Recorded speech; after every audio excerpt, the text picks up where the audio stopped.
মাছ ধরার খুব শখ। তো ছেলে মাছ ধরতেছে, ভাবলাম যে আপনাদের সাথে আশেপাশের দৃশ্যগুলো শেয়ার করি, আর পাশাপাশি একটা দেখে আইনি বিষয়ে একটু কথা বলি আপনাদের সাথে। সেই উদ্দেশ্যে করেই আজকে যে বিষয়টা নিয়ে কথা বলবো, যে ব্যাংক লোনের গ্রান্টর। আমরা অনেকেই বন্ধুর খাতিরে, অনেক দিনের পরিচয় বা কারো রিকোয়েস্টে একটা ব্যাংক লোনের গ্রান্টার হয়ে যায়, বাট এটার আপনার কনসিকোয়েন্স বা ফলাফল কী হবে সেই বিষয়ে আমরা কেউ ভাবি না।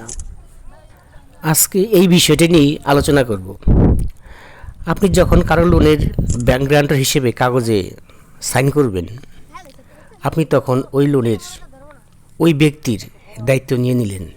আপনাকে অবশ্যই চিন্তা করতে হবে, ওই ব্যাংক গ্রান্টার নেওয়ার আগে আপনি যে লোনের কাগজে সই স্বাক্ষর করলেন, যে কন্ডিশনগুলো আছে সেগুলো এত বেশি ছোট ছোট করে লেখা থাকে এবং ফর্মটা এত বেশি প্রেসক্রাইব থাকে, গদবাঁধা থাকে, যে আমরা কেউ বলতে অলমোস্ট সবাই না পড়েই সই করি।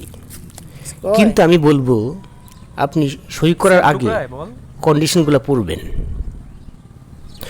কন্ডিশনগুলো যদি ইংরেজিতে লেখা থাকে, সেই ক্ষেত্রে ব্যাংক অফিসারকে কন্ডিশনগুলো বাংলায় পড়ে শোনাতে বলবেন, কি বলা আছে সেখানে। একটা সময় ছিল ব্যাংক গ্রান্টরের ওইভাবে প্রিন্সিপালের মতো দায়িত্ব নিতে হতো না। এখন বিষয়টা ব্যতিক্রম হয়ে গেছে।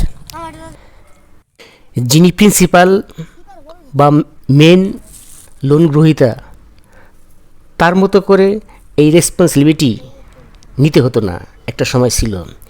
কিন্তু বর্তমানে একজন প্রিন্সিপাল এবং একজন ব্যাংক গ্রান্টার এর দায়িত্ব অলমোস্ট সেম। এখানে আপনাকে আলাদা করে দেখার কোনো সুযোগ নেই। প্রিন্সিপাল যদি লোন পরিশোধ করতে ব্যর্থ হয়, তার বিরুদ্ধে অর্থ ঋণ আদালতে মামলা হবে, এনআই অ্যাক্টে মামলা হবে, প্রপার্টি ক্রোকের আদেশ হবে, সম্পত্তি নিলামের আদেশ হবে। ঠিক সেমভাবে আপনি গ্রান্টর আপনার বিরুদ্ধে অ্যাজ ইট ইজভাবে সেম লিগ্যাল অ্যাকশন নেবে। আপনি কোনোভাবেই বলতে পারবেন না, আমি তো লোন গ্রহীতা, আমি তো গ্রান্টর। আপনাকে আলাদা করে দেখার আইনে কোনো সুযোগ নাই যে আপনার বিরুদ্ধে ব্যাংক একটা স্টেপ কম নিতে পারবে। সব কিছুই প্রিন্সিপাল ব্রোয়ারের মতোই অ্যাকশন নেবে। এই ক্ষেত্রে আমি বলবো, সম্পর্কটা নষ্ট করার চাইতে আর আপনি নিজে একটা বিপদে পড়ার চাইতে, পথে বসার চাইতে, আপনি ওই মানুষটার ব্যাংক গ্রান্টার হন যিনি আপনার কন্ট্রোলের মধ্যে আছে এবং আপনি জানেন তিনি এতটাই সলভেন্ট যে আপনার কোনো প্রবলেম ভবিষ্যতে ক্রিয়েট হওয়ার সম্ভাবনা একেবারেই নাই। তার পক্ষে লোন পরিশোধ করা কোনো কঠিন কিছু না। চারদিকে দৃশ্য কেমন লাগলো আপনারা জানাবেন, ব্লগটির বিষয়ে মতামত দিবেন। এরকম প্রয়োজনীয় আইনি বিষয়ে ব্লগ পেতে পেজটিকে লাইক করবেন, শেয়ার করবেন, যাতে আপনাদের ওয়ালে এই ধরনের পোস্ট পৌঁছে যায়। সবাই ভালো থাকবেন। আজকের মতো ব্লগটি এখানে শেষ করলাম।